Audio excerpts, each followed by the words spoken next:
My name's Andrew Hamilton. I'm the Vice-Chancellor of Oxford University.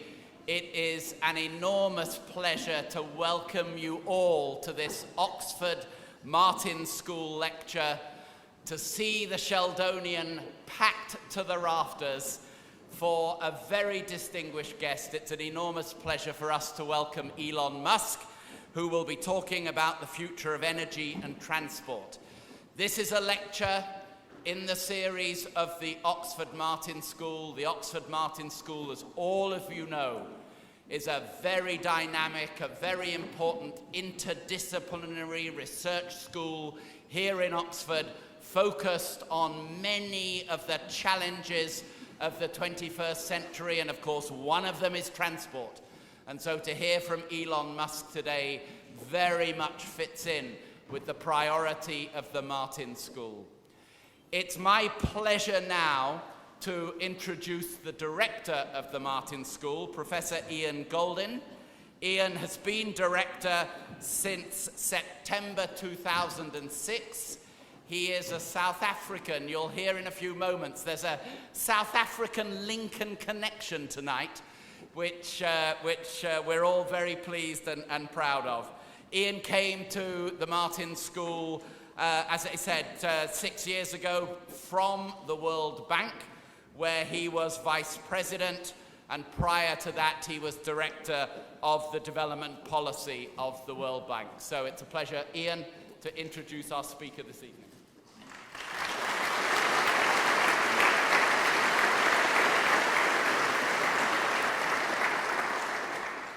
Thank you very much, Vice-Chancellor. Welcome, Elon. It's an enormous pleasure to bring great minds together, and that's why my job as director of the Oxford Martin School is so fun. And meaningful because we are dealing with the greatest challenges of the 21st century. In Elon Musk, we have someone who is focusing on two key areas, transport and energy. He's an extraordinary intellect, but he combines his science with the business acumen and a commitment to society which is unusual. It's the combination of not only business, but also with science and knowing what to apply it for that makes him a really special visitor tonight. An extraordinary talent with the right commitment to deal with the challenges of the 21st century. He's the engineer and entrepreneur who builds and operates companies to solve global environmental, economic, and social challenges. He's the CEO and chief designer of Tesla Motors, you'll see the car outside, and CEO and chief technology officer of SpaceX. At SpaceX, Elon is the chief designer and has overseen the development of the rockets, which have taken it now twice to the space station. They've received the $1.6 billion NASA contract to provide commercial replacement for the cargo, and as he will tell us, no doubt, they have now got a commitment as well to take astronauts. It's the most extraordinary thing visiting the factory, as I was privileged to do, and to see not only the energy and commitment of Elon and his team, but also the originality, just how much of what they are doing is original, how much they are taking away. It has taken governments before. 4 governments have achieved what Elon has achieved. Never before has a private individual done so much, so quickly for space. In addition to his work on SpaceX, as if that wasn't enough, his work at Tesla is developing a car which has now won this year the automobile and the Auto Trends Automobile of the Year. Now, for those of us that don't follow cars, this is the equivalent of winning the the Grammys and the Oscars in the same year, or for us academics, 2 Nobel Prizes. It is an achievement which is quite remarkable, and having driven, he was kind enough to trust his Roadster to me. Having driven one of his cars, I felt like I was in a space rocket. It had this G-force, which I've never before experienced. This car, I believe, will revolutionize transport because it will enable people to see that you can do things without carbon, which were unimaginable before. In addition to this, he started and runs Solar City, which is developing and now the biggest producer of solar power systems in the US. He began at PayPal, which he co-founded, and all of you will know about PayPal. He became its CEO, and then moved on to these other things. The Vice-Chancellor mentioned that we have a South African connection. We went to the same high school, and we both escaped. He went from there to do his degrees at Pennsylvania and at Wharton, and in many ways has moved on from that. But the work that he was doing, including on supercapacitors, has continued to drive a lot of what he does today. It is this incredible combination of vision, bravery, and ability which has had him likened by many to a 21st century version of what Brunel was in the 19th century and Henry Ford in the 20th century. I have no doubt that he will benefit us in ways that we still do not imagine. He exemplifies the ambition of the Oxford Martin School and its interest in solving the problems of the 21st century, and it's a huge pleasure to invite him to address us.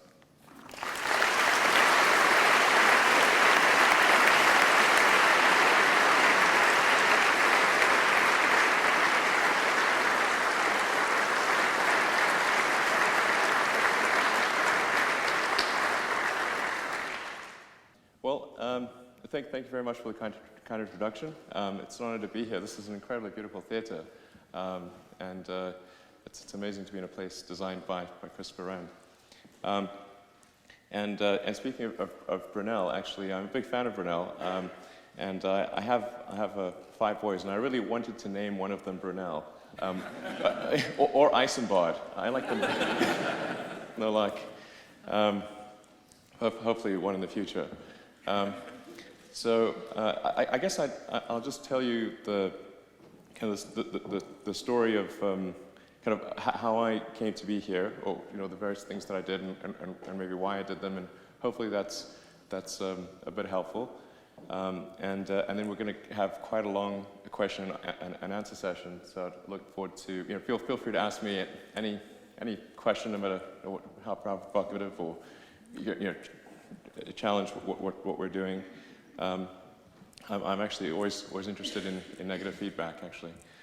So the way I started out was I did start out in South Africa. Went to Pretoria Boys High, and then left actually by myself initially to go to Canada, and then the US to college.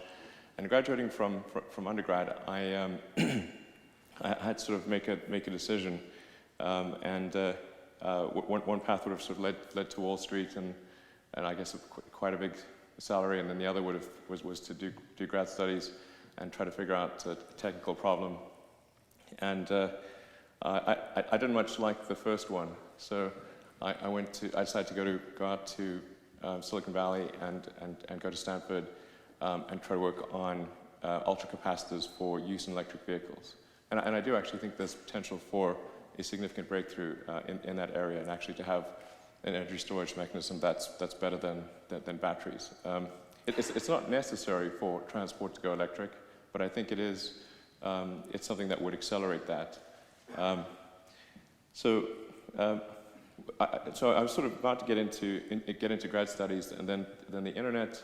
It was clear that the internet was going to be something that would be very important to the future. So I thought, well, I could either sort of spend 5 years in a graduate program and discover that the answer is that there is no way to make a capacitor work, and perhaps get some nice papers published and that kind of thing, and but that would be the most unfortunate situation, I thought, because you can come to one of the possible things is to determine that success is not one of the possible outcomes. I couldn't actually bracket the uncertainty on that. So I thought I can either do that, or I can work on building elements of the internet. And this was in '95, so nobody had actually made any money on the internet. So but I thought the internet would be something that would fundamentally change the nature of humanity, where it was like humanity gaining a nervous system, where all of a sudden any part of humanity would know what the collective would have access to the collective knowledge, and that's true. It's really quite a remarkable transformation. In the past, you'd have to, and if you wanted access to a lot of information, you had to be near a big library or something, like the Great Bodleian Library nearby, and but that would be the only way to gain access to information. And now with the internet, with everything online, you could be somewhere in the jungles of South America, and if you've got access to an internet connection, you have access to essentially all the world's information, with a tremendous amount of analytical power behind that. So I think it literally has gone from a situation where people would communicate almost like via osmosis. If you can imagine sort of a creature, simple multicellular creature that would communicate via quite slow chemical signals. And now, any part of humanity knows what every other part of humanity does immediately. It's pretty incredible. So anyway, I wanted to be part of building that, so I decided to do a couple of internet companies, and that actually worked out reasonably well. So the first one helped bring the media companies online, and then we sold that, and then started another company which you may have used called PayPal, and that we sold for actually a larger sum of money to eBay, and that left me in the fortunate position of having the capital to pursue the two other things that I thought would most affect the future of humanity, being sustainable energy, both the production and consumption of energy in a sustainable manner, which I think is arguably the most pressing problem of the 21st century, and then the other one, which is the extension of life beyond Earth. So the one I did first was the space company, and the genesis of that is kind of interesting, because at first I didn't think that it would be possible to create a rocket company, and I thought what would really make a difference is to have a mission to Mars, a small send a small payload to the surface of Mars, that would get the public excited about, to reignite the passion for space exploration, such that we could go beyond what we did with the Apollo program. And I thought it was quite sad that the Apollo program represented the high watermark of human space exploration, and it was not something that I was able to witness in real time, because I was -2 when they landed. So it just seemed as though that if I thought about the future, one where we were a true spacefaring civilization out there exploring the stars and making the things real that we read in science fiction books and movies, that seems like a really exciting future that sort of made me feel good about the future, and one where we were forever confined to Earth made me feel a bit sad. So, so that's really what I was trying to figure out, is how do we reverse that? And then, like I said, at first I didn't think it would be possible to create a space company, because it seemed like the province of governments. But so my first thought was, well, let's see if we can do a philanthropic mission to Mars, and get the public excited about the idea of going there, and then that would lead to an increased budget for NASA, and then we could go there. That would hopefully work. So I figured out how to compress the cost of the spacecraft and the communication systems and the payload and so forth, and then it would have been a small greenhouse about 1 meter across, with seeds and dehydrated nutrient gel that would land. You'd hydrate the gel upon landing, and you'd have this great shot of green plants against a red background. In the US, that's called the money shot. So the public tends to respond to precedents and superlatives. So this would be the first life on another planet, the furthest that life's ever traveled. And I thought, okay, well, that would get people pretty excited, and maybe they could envision people being there. And we'd certainly be able to figure out a lot of engineering and scientific data about what it took to maintain plant life on the surface of Mars. So I got through most of that, and the thing I got hung up on was the rocket. sort of getting there in the first place. And there were the US options from Boeing and Lockheed were simply too expensive. I couldn't afford them. And so I went to Russia 3 times to negotiate purchasing an ICBM.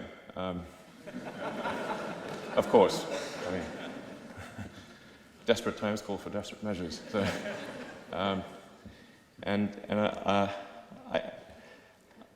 I went there, so I did 3 visits there, and at the end of it, I was able to negotiate a price, actually, to buy 3 of these things, 3 of the largest ICBMs in the Russian fleet. But they were still pretty expensive, and by the 3rd trip, I actually came to the conclusion that I was operating under the wrong premise, that I was actually mistaken about the willingness to send people to Mars to expand the space frontier. And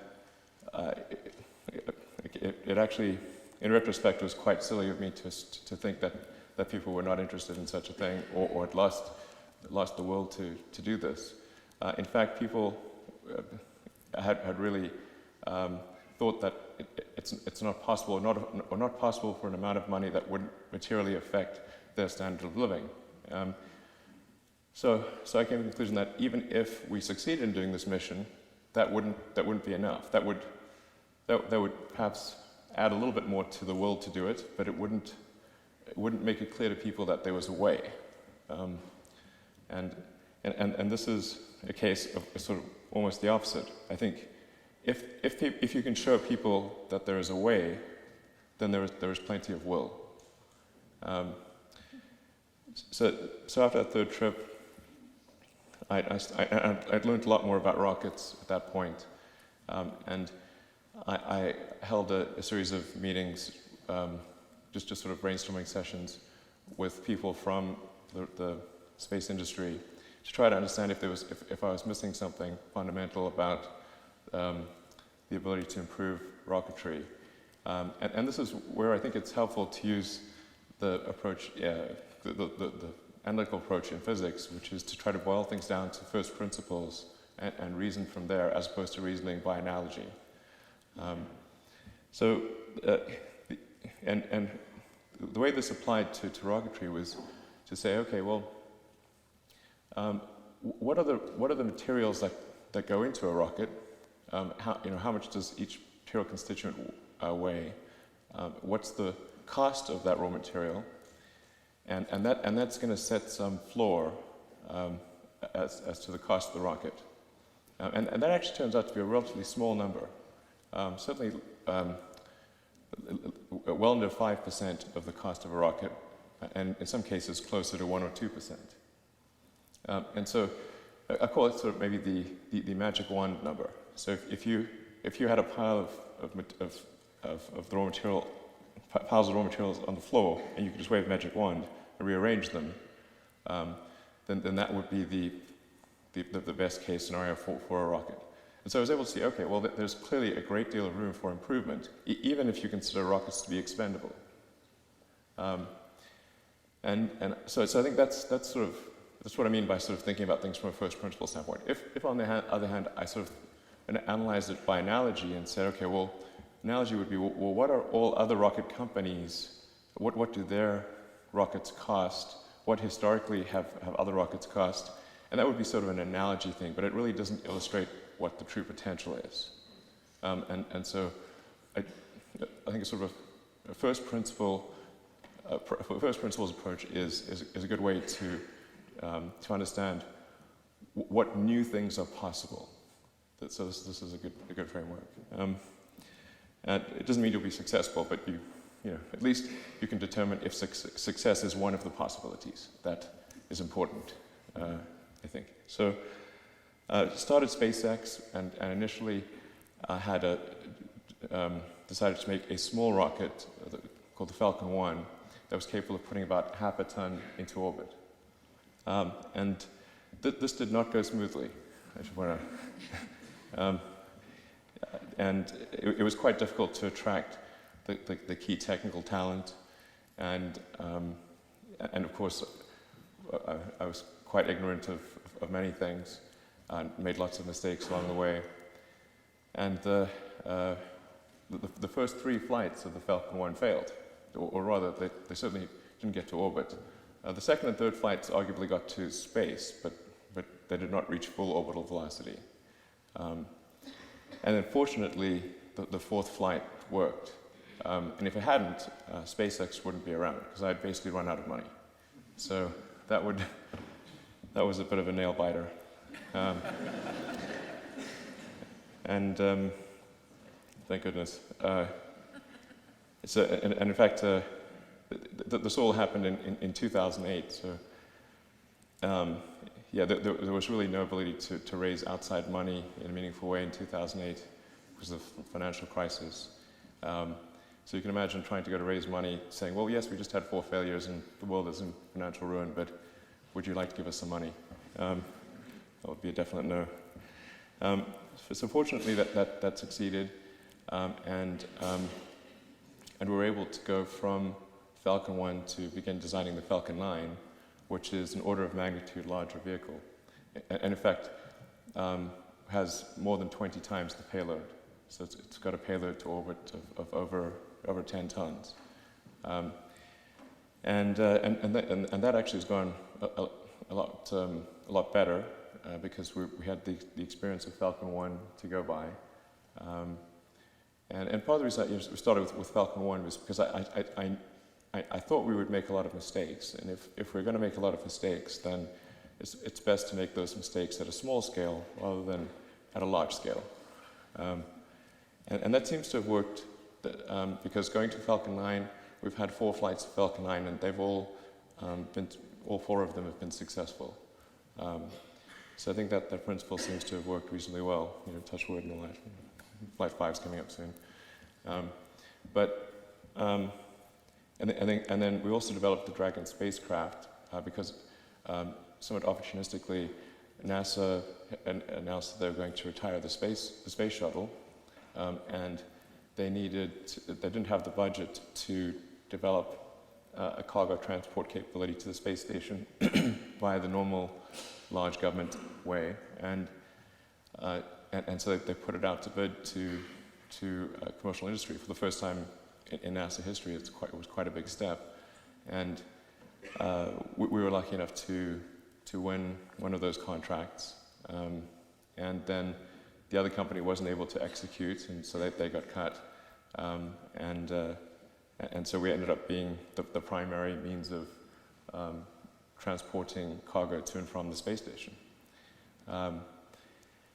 So we just did the first 2 missions, the first 2 space station resupply missions this year, and thankfully both of those worked.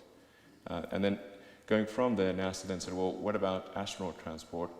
And so they put out a big competition and awarded 2 contracts for astronaut transport, one of which went to Boeing. They got a slightly larger contract, and then one to us. And so hopefully in about 3 years, we will have Dragon version 2 and the next generation Falcon 9 rockets transporting astronauts to and from the space station. Then we've got Falcon Heavy, which is about 3 times the capability of Falcon 9, and that will hopefully launch in about a year or 2. That'll actually be the most powerful rocket in the world by a factor of 2. So we're making sort of steady progress. The Falcon Heavy, to put that into perspective, has about 60% of the capability of the Saturn V moon rocket.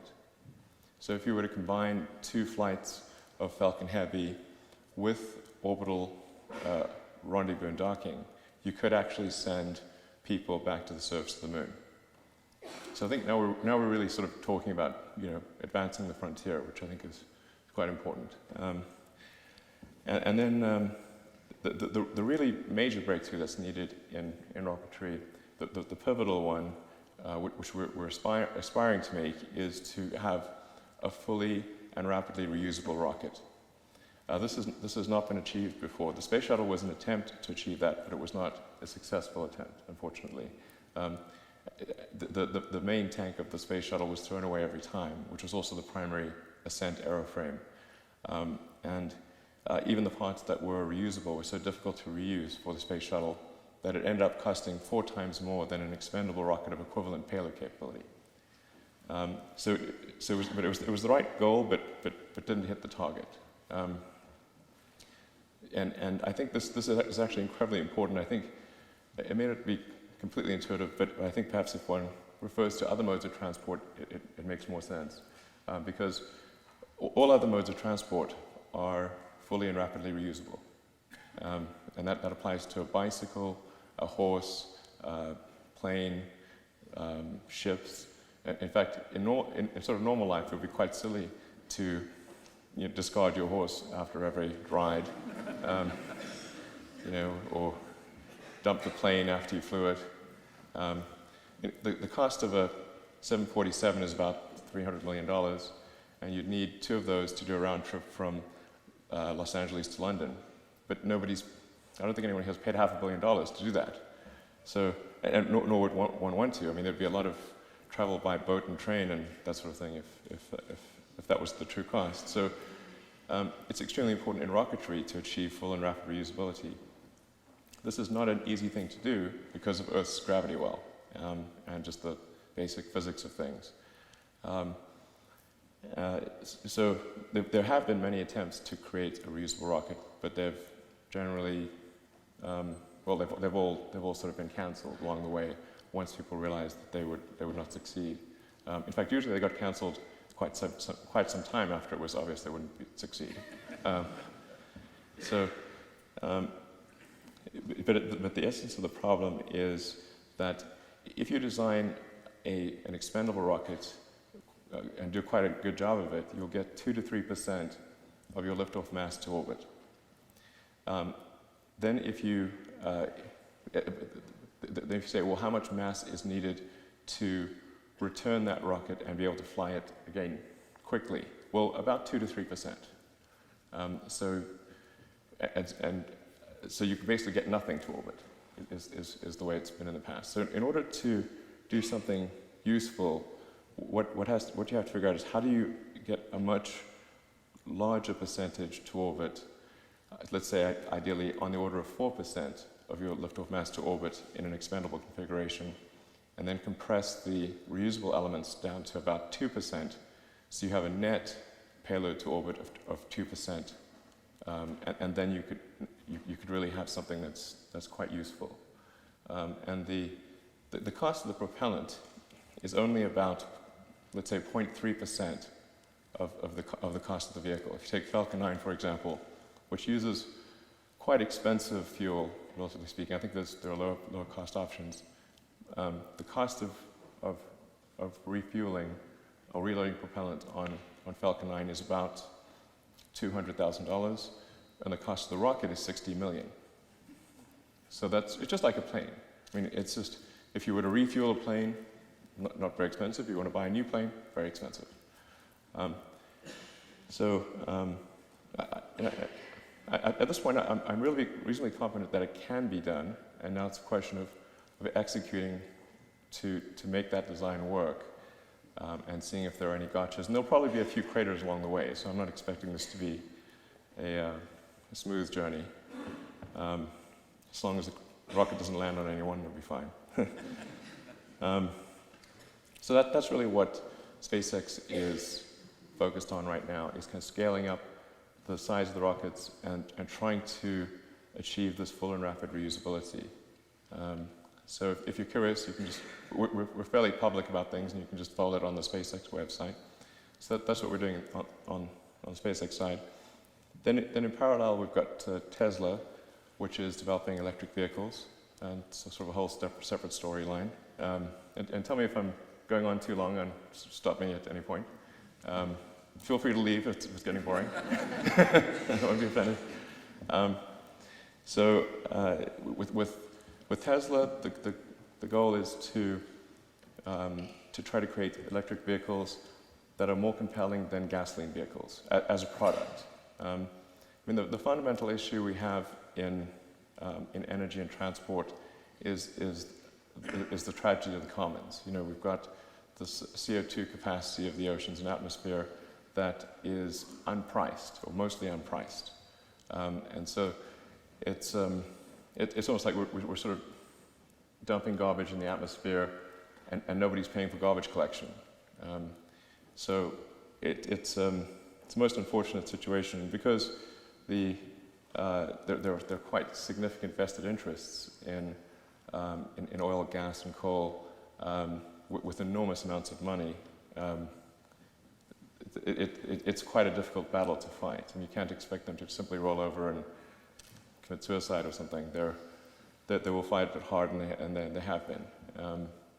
And so, unfortunately, it requires fighting hard back and creating products in the absence of there being a tax on CO2, creating products that don't rely on the relative economics of using hydrocarbon fuels versus electric cars. And so that was our goal from Tesla from the beginning. And I'm really I'm excited to see that we've achieved that goal actually with the Model S, which was, as was mentioned, the Model S was recently awarded top honors by. It was awarded sort of Car of the Year and Automobile of the Year, and that was against a very difficult field of gasoline cars. And so I'm hopeful that this will be seen as a pivotal moment in transport where people finally appreciated that an electric car could be better than a gasoline car. And then going into the future, our goal with Tesla is to keep refining the technology, increasing the scale of production, and make a mass market electric car that almost anyone can afford. That's step 3 on the strategy. So step 1 was a high price, low volume. Step 2, mid price, mid volume. Step 3, low price, high volume. So we're sort of at step 2, and now we want to progress to step 3 as soon as possible. And we did get quite a bit of criticism at Tesla for creating the Roadster, which we did in collaboration with Lotus. And people were complaining, well, why are you making this expensive sports car? And with the implication that we felt there was a shortage of sports cars for rich people, and we're racing to meet that unmet need, you know. So the real reason is that any car that we make at low volume, which is the first version of technology, is going to be expensive. It didn't matter what that car looked like. So we could make something that looked like a very standard, you know, sort of Toyota Corolla or, you know, Ford Fusion or something like that, and it would have cost, say, $70,000. But nobody will pay that for what looks like a mid-size economy sedan. They just won't, or very few people would. But people are willing to pay $100,000 for a fast sports car, and so that's why we started off at that level. And then with another big design iteration and an increase in volume, so we had economies of scale, we were able to create the Model S. And then with another order of magnitude increase in volume and another big design revision, that's what will allow us to cut the price in half again. And then Tesla also supplies powertrains to Mercedes and Toyota, and perhaps other will do that for other car companies in an effort to help them accelerate the transition to electric vehicles. So that's Tesla and SpaceX, and I should mention certainly Solar City, because one must generate electricity in a sustainable way as well as consume it in a sustainable way.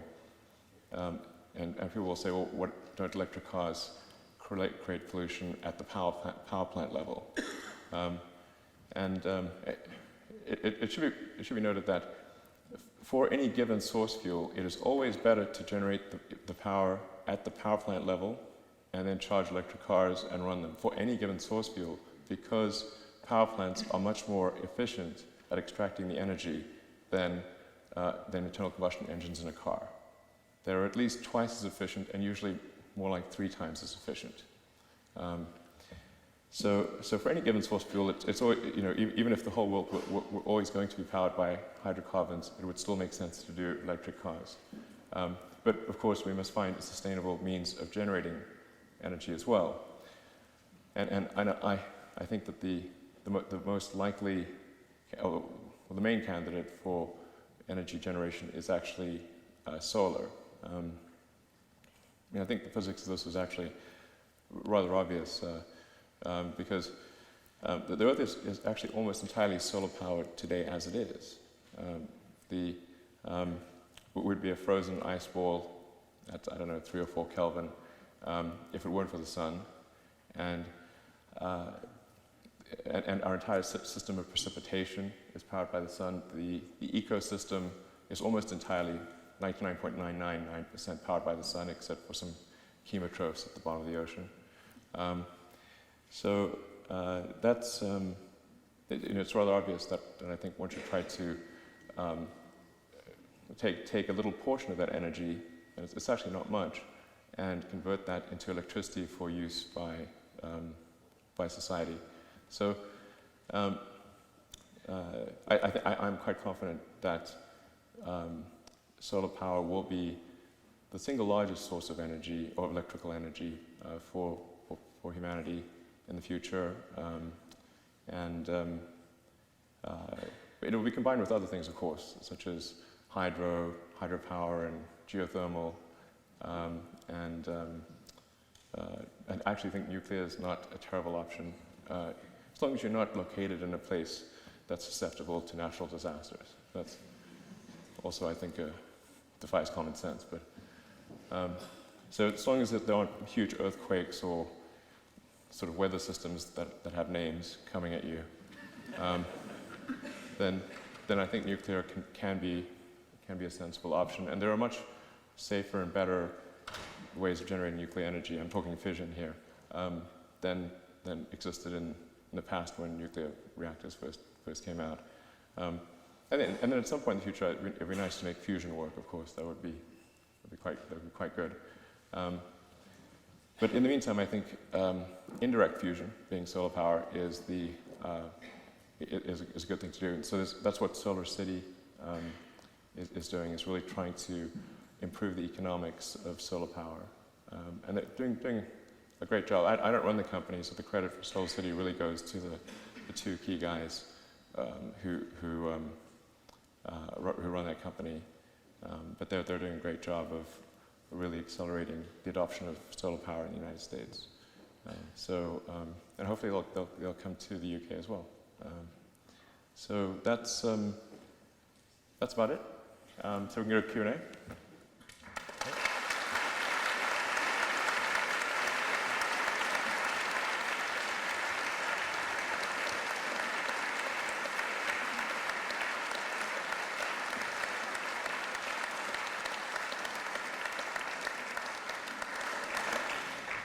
Thank you so much, Elon, for that. You make it sound so easy. If only a small fraction of us could achieve that in our lifetimes, I think we'd be absolutely delighted. But thank you, too, for agreeing to take questions and answers. I know that's what you really were looking forward to today. So we have a roving mic. We have some time. And please keep your questions clear and concise. To Elon. I'm afraid there's no microphones at the higher level. It's going to be difficult for the people carrying the roving mic to get up to the higher tiers. So if you want to ask a question, come down to this level of the Sheldonian. Who'd like to go first? Lord Rees over here. Well, amazing talk. Can I be greedy and ask two questions? Absolutely. One of the constraints on both your projects is the energy isn't concentrated enough. Batteries can't store energy as densely as liquid fuel, and even liquid fuel isn't dense enough to have an efficient launch into space. Right. So I wonder if you could speculate on that. And the second question I wanted to ask is about robotics in the future. I guess even though you can have a driverless car, people still want to drive the Tesla themselves. Yeah. They won't want to leave that to a robot. But do you think that the advance of robots is going to change people's perspective on manned space flight? So energy concentration and the role of robots. Yeah, absolutely. In fact, the energy density, basically the amount of energy you can store in a given amount of mass or volume, has been a fundamental constraint on electric cars for a while, and then that's paired and correlated to some degree with the cost per kilowatt hour, the cost of storing that energy in a car. Now, with the advent of lithium-ion technology, that I think is really what enabled a compelling car. And lithium-ion batteries continue to improve. It's sort of a roughly, on average, maybe 8 or 9% per year, which, when compounded over several years, ends up being a meaningful improvement. And as I mentioned in my talk, I think even if there was no improvement in no fundamental improvement beyond lithium-ion batteries, I think we could still take all terrestrial, all ground transportation could go electric. We do need a further breakthrough for aircraft where the energy density requirements are at least 2 to 3 times more significant. But even with current generation lithium-ion, I think we could go to mass market with ground vehicles. And in fact, our focus is really more on reducing the cost of the battery pack than improving the energy density.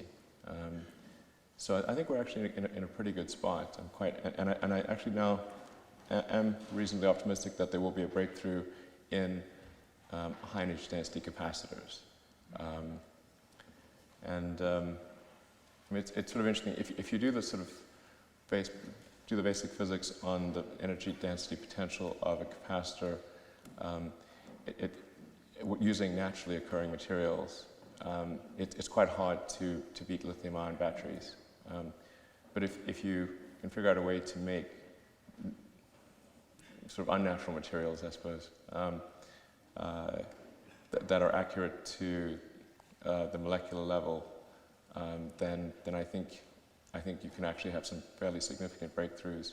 And that was actually developed. The ability to do that was developed in the photonics arena, and applying the sort of photonics breakthroughs to capacitor technology is what has the potential for a really big breakthrough there. So I think we may see something on that level, but it isn't totally required for cars. For rockets, well, there's no way to make a rocket electric, that's for sure. Unfortunately, Newton's third law cannot be escaped. I think, maybe, I mean, certainly, there'd have to be a few Nobel Prizes awarded if there was some way to get around it. That would be really, really convenient. But I do think it's possible with a really efficient combustion rocket to achieve the settlement of Mars. I think we probably want to switch to methane. I think it's really methane or hydrogen are kind of the two best choices there, and probably slightly leaning in the direction of methane because it's easier to handle than hydrogen. Methane is just CH4 versus H2, and both can be produced on the surface of Mars, which is important. Yeah. In fact, I should say that I'm quite confident at this point that it is possible to create a self-sustaining civilization on Mars using only a methane or hydrogen-based launch system, and yeah, and it needs to be a fully reusable methane or hydrogen launch system. It can be done, and the key thing I was trying to figure out was, with volume, is it possible to get the cost of moving to Mars down under $500,000, which I think is, I mean, one can argue about the exact threshold, but I think that's about the threshold at which enough people could save up money and move to Mars. You know? I mean, that's how America got created, basically. And come back if they want. If they don't like it, of course, you get a free return ticket. There's sometimes a debate about going to Mars one way and whether that makes things easier. And I think for the initial flights, perhaps, but for long term, to get the cost down, you need the spacecraft back. Whether the people come back is irrelevant. But you must have the ship back because those things are expensive. So anyone who wants to return can just jump on. That's. But until a few years ago, I wasn't sure that success was one of the possible outcomes, and now I'm quite sure that success is possible. Of course, there's a long way between possible and making it real, but I believe it is possible. And robotics. And then robotics, right. I think one can accomplish a lot with robotics. I do slightly worry about if robotics get too good, what's the point of us? I think either robotics get so good and there's not much point to us, I guess, I don't know, or they're not as good as us, in which case we need to go. And I'd advocate the second. Hopefully the future there's not some sort of AI apocalypse. Yeah. Great. I'm sure we'll come back to that. Who'd like? Yeah, the gentleman over here. Good evening. Thanks for taking questions. I just had two brief questions, one on Tesla and the second one on SpaceX. I was wondering if you're familiar with the Sabre engine, the hybrid engine, which is, there's a team of hard-working Rolls-Royce engineers working on it in the Oxfordshire cluster at the moment. It's a hybrid engine that breathes air on the way up. Oh. And you talked about it earlier in your talk, that you're specifically looking at reusable space delivery vehicles and rockets. So that was the SpaceX one, and the Tesla one was, what happened to the original Tesla prototype, the Mule 1? Yeah, well, we still have the original Mule 1 of the Tesla Roadster. Here I should give credit to a small company in Southern California called AC Propulsion that had a vehicle called the T0. So our very first Mule was really taking a Lotus Elise, kind of jamming a AC Propulsion powertrain into it, and then sort of making it drive. We originally thought that, well, it would be. This is another example of making some mistakes, sort of dumb mistakes, but the thought at the beginning with Tesla was to use AC Propulsion's powertrain and Lotus Elise and get to market fast with an electric car. As it turned out, the AC Propulsion powertrain didn't really work very well and was not scalable for production. It had a lot of issues. And so we had to completely redesign the powertrain. And then the Elise, because our car ended up being 50% heavier and had different weight distribution and load points, we invalidated all of the crash structure and had to completely redesign the chassis. And in the end, I think about 7% of the parts were in common with an Elise. So almost nothing. But we actually inherited some of the limitations of an Elise. So. Okay.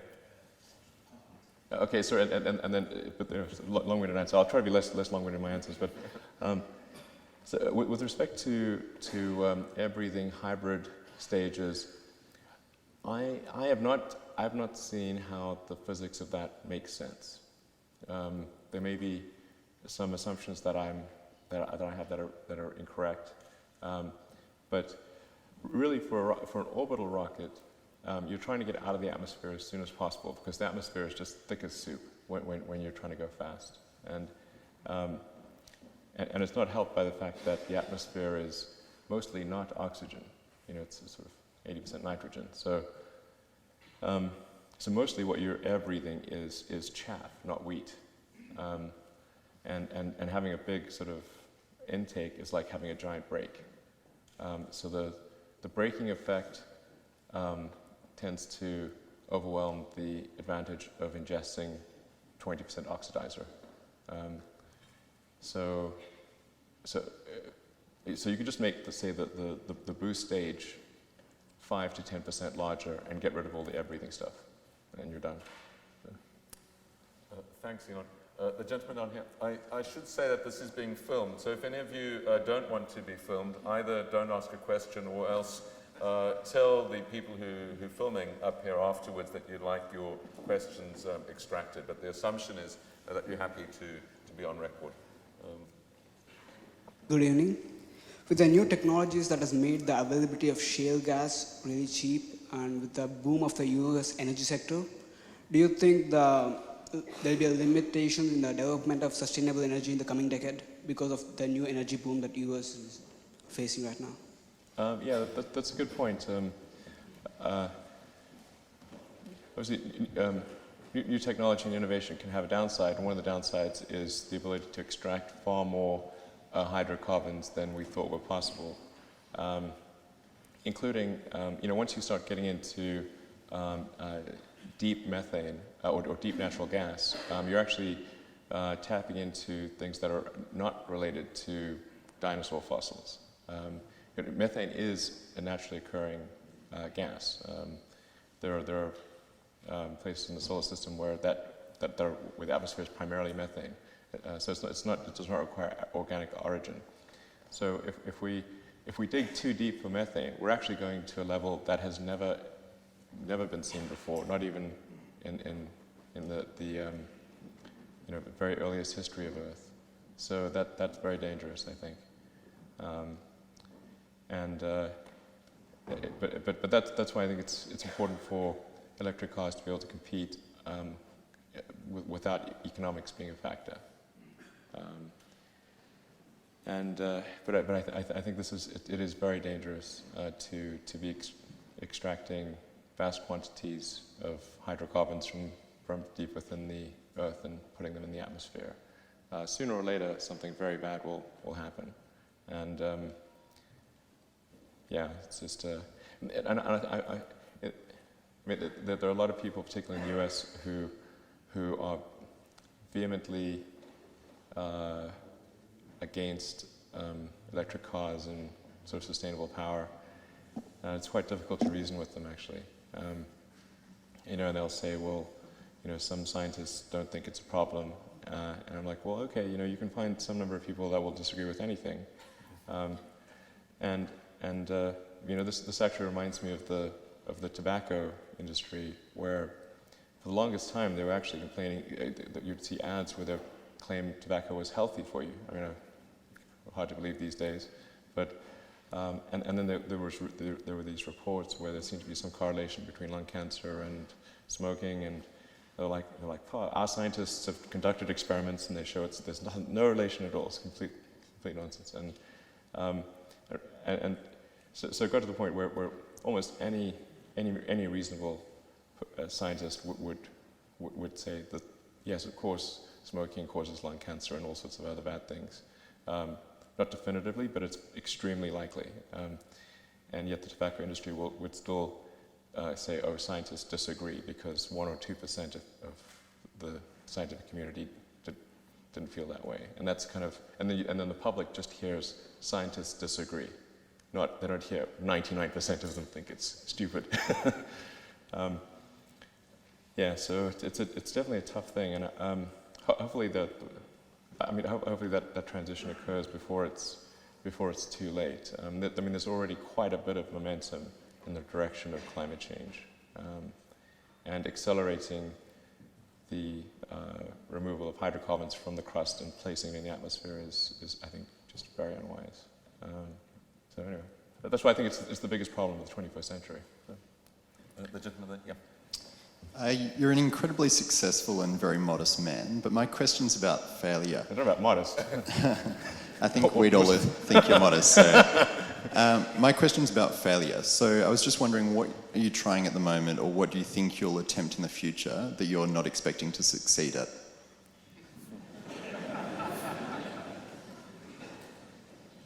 Well, I think I'm going to stay on electric cars and rockets for a while.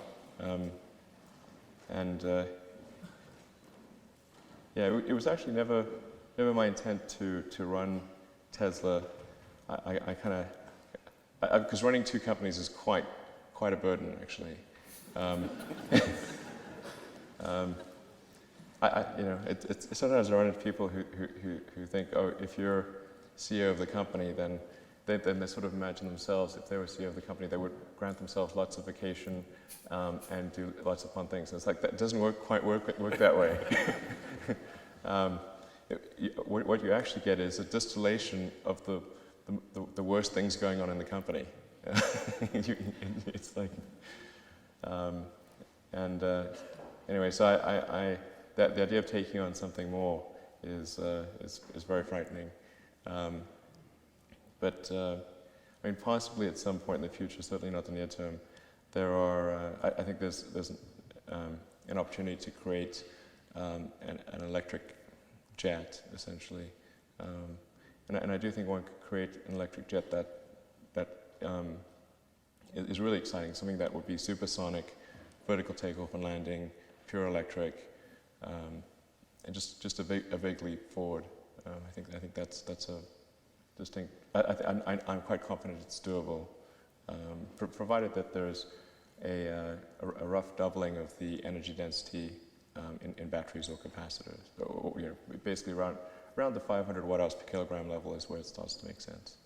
And then there's, I do think there's the possibility of kind of a fifth mode of transport, which I've talked about, kind of mentioned tangentially, which is like I call kind of the hyperloop, and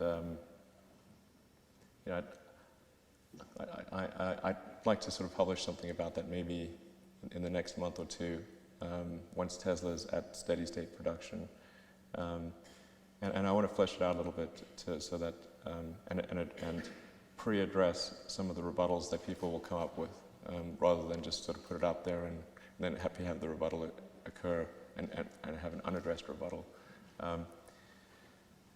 But I guess a way to think of it is it's like a cross between a Concorde and a railgun.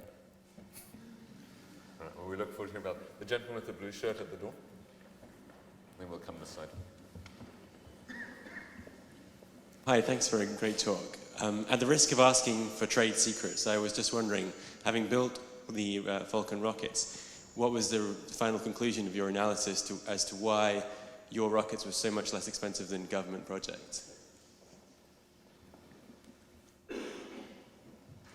Well, there's not a the full answer is quite complicated, and requires at least some understanding of how rockets work. And but if you divide a rocket into the cost of the engines, the airframe, the electronics, and then the launch operation itself, those are the marginal cost drivers. And then there's the fixed cost of the company, which is which you divide over the number of launches that take place. But just looking at the marginal cost drivers, it means you have to make a significant advancement in engines, significant airframe, electronics, and launch operation. In fact, it would be easy to point out one of those areas, but success in one of those areas would only have a small effect. So let's say you had free engines. Well, that would only reduce the cost of the rocket by probably 30%, the cost of launch by 30%. And so that's not much, that's not a huge breakthrough. Or free electronics or free airframe. You actually have to compress all of them quite a bit. And then, like I said, you have to make them reusable. I can give sort of an example, an illustrative example in the airframe that may be helpful. The normal way that a rocket airframe is constructed is a machined isogrid. And that's where you take high-strength aluminum alloy plate and you machine stiffeners into integrally machined stiffeners into the plate. And I apologize, this is going to go a little slightly technical, but imagine you sort of have a plate of metal and you're just cutting triangles out of it. And that's normally how rockets are made. And most of a rocket is propellant tanks, so these things have to be sealed. So they have to maintain pressure and everything, and they have to be quite stiff. So that's normally how it's done. Then the approach that we took is rather to build it up, and to start with skin sections and friction stir weld stiffeners into the skin sections. This is a big improvement, because if you machine away the material, you're left with maybe 5% of the original material. So you have a 20 to 1 roughly wastage of material, plus a lot of machining time, and it's very expensive. If you can roll sheet and stir weld the stiffeners in, then your material wastage can be 5%. So it's the inverse, essentially, where you know, instead of having a 20 to 1 ratio, you've got maybe a 1.1 ratio. It's you know, instead of having 95% wastage, it's 5% wastage. It's a huge improvement. And then you can actually improve the mass fraction too, because if you have stir welded stiffeners, you can increase the profile and geometry and improve the geometry of the stiffeners. So you can have something which is, say, 5 centimeters tall, whereas if you machined it from a plate, it would be limited to the thickness of the plate, which may be 2 or 3 centimeters tall. So you actually end up with something which is both more advanced and in that it is a better mass fraction, but it is also a fraction of the cost. That's one example, but there are many such things. I saw one of the most amazing 3D printers when I visited you as well. Oh yeah, it's good for prototyping. Malcolm McCullough, who runs our Getting Carbon Out of Transport group in the Oxford Martin School. So Elon, the question I have for you is to say that we can see that our society is going to go through a major change because of the climate issue and the carbon problem that we have.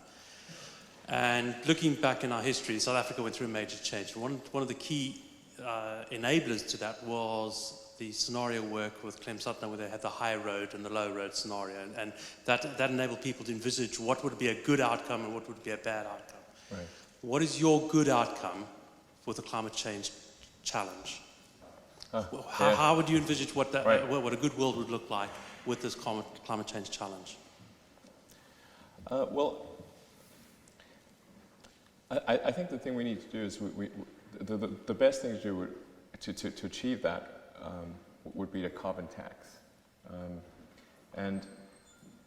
so I think if we were to just the market system will work extremely well if it has the right information to work. So if we just apply a tax to carbon and then dial that up according to whatever achieves the target maximum carbon proportion in the atmosphere, that's I think the right way to go. And countries really need to act unilaterally. People can't have this thing, well, if such and such country isn't doing it, I'm not doing it. Well, okay, set a good example, and hopefully over time other countries will fall in line or get ostracized. So I think that's probably the smart move, and then we can avoid there's no need for subsidies and special incentives, which are really a backwards way of trying to deal with the lack of a carbon tax. So I think in the good scenario, the best possible scenario would be that something like that is instituted. And we're still going to have a significant increase in the carbon in the atmosphere. Temperatures are still going to rise, sea levels will rise. There will be, but it should be. I mean, the Dutch can manage. With their probably a lot of dike companies will. There's a lot of opportunity in the dike business, I think. But I think if we take out action reasonably soon, we can avoid a calamitous outcome. If we only take action, say towards the end of the century, then it's going to be extremely bad. I don't think people quite appreciate the fact that there's the momentum of the climate, of climate change. It's like even if you stop now, even if we immediately stopped all carbon production, the momentum will still carry forward and increase the temperature, raise water levels, make storms more powerful, all those things. I'm trying to, like, what's the good outcome? Good outcome is we do a carbon tax, we minimize carbon production, we move to sustainable transportation, energy production, which, like I said, is going to be sort of solar, wind, geothermal, hydro, and some nuclear. I think we have to sort of accept that nuclear is a good option in certain places. And I actually think that the most likely outcome is a good one, or a reasonably good one where there's damage, but we recover. I actually think that will occur. So I'm quite optimistic about the future. Not suggesting complacency in the least, but I'm optimistic about the future. I'm trying to find a woman. The lady at the back there. Hi. Please excuse the pessimism of this question, but could we expend so much energy running around on the surface of the planet that we don't have enough to eventually get off it to another planet if we wanted to? And if so, how long might we have to that point? I actually think as long as the sun is shining, we'll be fine. That's going to, if humanity had to get all of its energy from the sun, it could do so. It's really a truly astounding amount of energy that comes at us from the sun. I mean, it's interesting that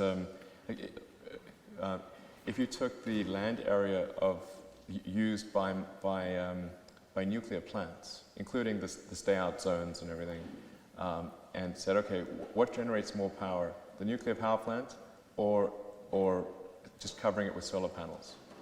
In most cases, it's solar panels.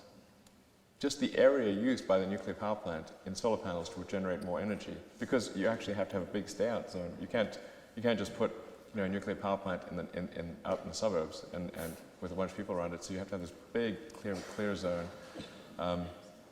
And so they use a lot of area, but just to give you just a sense of how much power can come from the sun, this is literally true, what I've just said. The gentleman with the red jumper there. Hi, thanks very much for your talk. I think you're a visionary. So you talked earlier about setting up a sort of colony on Mars, and you've talked before about hopefully retiring onto Mars. My question is just why Mars, right? So people have talked about upper atmosphere of Venus or various moons. So like why? Definitely not Venus. Why? But like why Mars? Oh. So. Oh, okay. So just by process of elimination,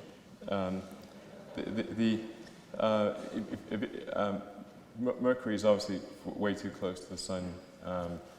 You definitely get. I mean, there's maybe some narrow habitable zone on the backside of Mercury, but I think one's sort of asking for trouble on that one. And then Venus, Venus would be a lesson for what Earth could become, in a worst case scenario, which is sort of a superheated, high pressure, in the case of Venus, acid bath.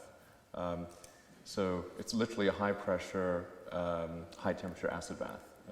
So definitely not a good place to make another. I think the most that any probe has even lasted on Venus is measured in hours. And then the Moon is close, but it's really a small rock, that's just circling Earth with no atmosphere, some very limited amounts of water ice that are sort of in very permanently shadowed craters, and and then it's got a 28-day rotational cycle, which isn't great for plants. So it would be quite tough to make a self-sustaining civilization on the moon. So then coming to Mars, Mars is definitely a fixer-upper of a planet. It's not perfect, but feasible. I mean, it's got a rotational period of 24.5 hours, so remarkably similar to Earth. It's got just under half Earth's gravity, so it's a lot closer gravitationally. It's got a lot of water ice. Almost all of Mars has water bound up in ice form in the soil. The soil has turned out to be non-toxic based on probes that we've sent there, so you could theoretically add, if you had a greenhouse and some fertilizer and you just sort of warm things up and pressurized it a little bit, then you could grow plants on Mars. And Mars has a CO2 atmosphere which plants like to consume. So plants consume CO2 and on net exude oxygen. So I think it's very, very doable to create a Mars base, self-sustaining Mars base, and then ultimately terraform the planet to make it like Earth, so we could just walk around outdoors. It'd be obviously a longer-term project, but it is within the realm of possibility. And then, of course, going beyond that, you're going to like Jupiter and gas giants, and you could potentially do something on the moons of Jupiter or Saturn, but that's way harder than Mars. Alex Halliday, who is the head of maths, physics, and life science in Oxford, also a geophysicist. So I loved your talk and look forward to talking more. NASA and ESA, and NASA in particular, has done a huge amount to transform our understanding of the solar system through wonderful planetary missions. The Apollo program, even though it had a political and military dimension to it, was persuaded at the late stages to actually bring some rocks back, which totally transformed our understanding of the inner solar system through those samples. So the way things are going with you, can you tell us how you envision private space exploration taking over from major space agencies and JPL and organizations like this in the future? With this move towards privatization, how are we going to be able to address scientific priorities as opposed to commercial priorities in solar system exploration? Sure. I think space exploration is going to be a mixture of private and government activities, and in fact, for SpaceX, there are many things we want to do to enable scientific missions and enable NASA and JPL to be able to, and ESA and others to do much more for a given budget. In fact, we've had a number of conversations with JPL, which is located quite close to SpaceX, about using our Falcon rocket and Dragon spacecraft, because the version 2 of the Dragon spacecraft will have propulsive landing capabilities. So version 2 of the Dragon spacecraft will be able to land on any liquid or solid surface on in the solar system. So there's the potential to turn that into a generalized science instrument delivery platform for anywhere in the solar system. And then, if you conceivably, one could figure out how to do a sample return. If you were to land Dragon and have a smaller sort of sample return rocket housed within the Dragon spacecraft that could return some Martian regolith, that would be pretty cool. So we're exploring some ideas there, and I think we'll see at least some science missions being done in the future, maybe a lot of them. It's still at the early stage. But we do have we have Jason 3, which is a joint NASA ESA mission that's going to be launched on one of our rockets in about 2 years. And then, of course, we're resplying the space station. So I think it's going to be a mixture of government and commercial. I'm for whatever means will make it happen. So I'm not, hard over on commercial or government. I'm just whatever works for all practical purposes.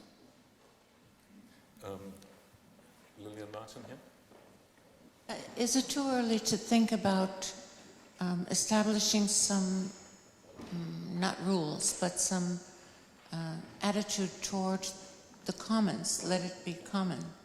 Because you know that the entrepreneurs are going to go and try to mine things there.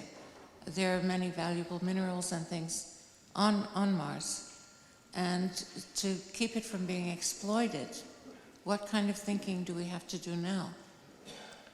Well, I don't think it's going to be economical to mine things on Mars and then transport them back to Earth, because the transport costs would overwhelm the value of whatever you mined.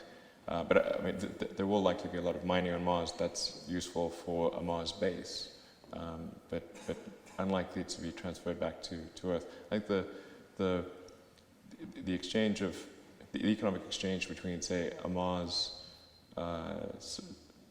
base and Earth would be mostly in the form of intellectual property.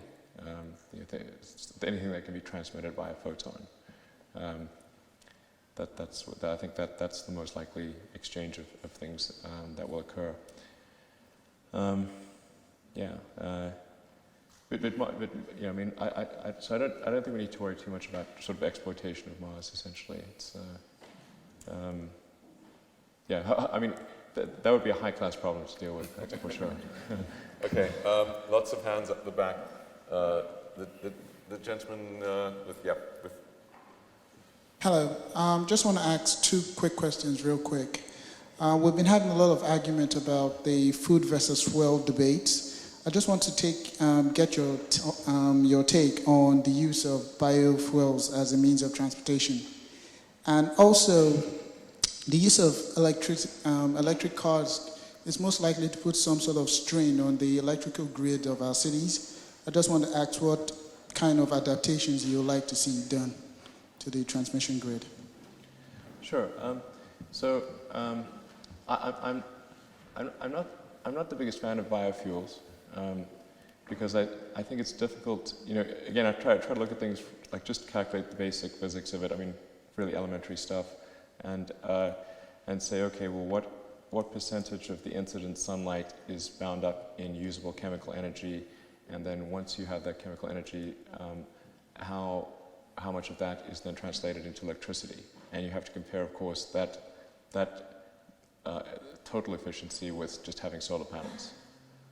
And I mean, unless I've made some really dumb mistake, which is possible, but you're about 100 times off with biofuels. I mean, at least 2 orders of magnitude. So essentially, what it boils down to is how many. What's your watts per square meter of electrical energy generated with the best case biofuel? I'm not talking about like take every assumption and maximize it. So don't say, oh well, maybe there's somebody could invent something better. Say, what is the best? Just envelope the whole thing, and say you had unbelievably efficient plants.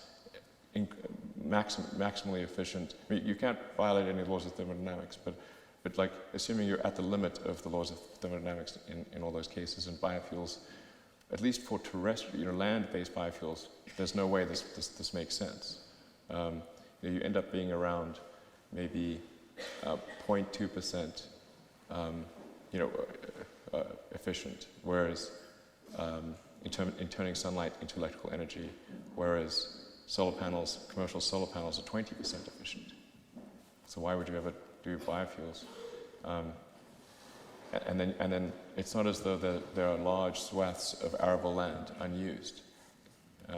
So you have to say, well, if you go with biofuels, it's going to either result in wilderness being cultivated or an increase in food prices.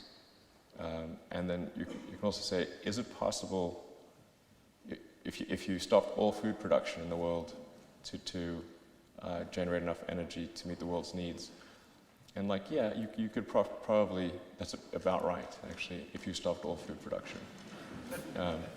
You could just about meet the world's energy needs. So now there is a possibility of ocean-based, because Earth's surface is mostly ocean. So if you could find a way to, maybe some sort of ocean algae-based solution where you're unconstrained by surface area. Although I still think you'd have to compare that to a bunch of floating solar panels, I think you still lose on floating solar panels. So I can't see how it would make sense. Sorry, what was the second question? The electricity grid. Exactly.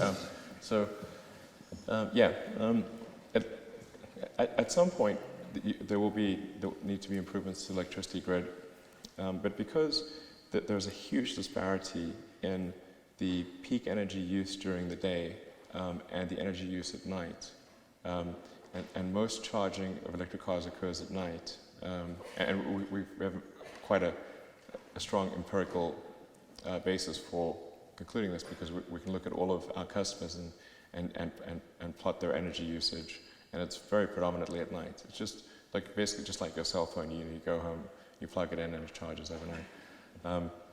And there's the electricity grid has to be sized for the worst second of the worst day of the worst year, with some power plants not functioning.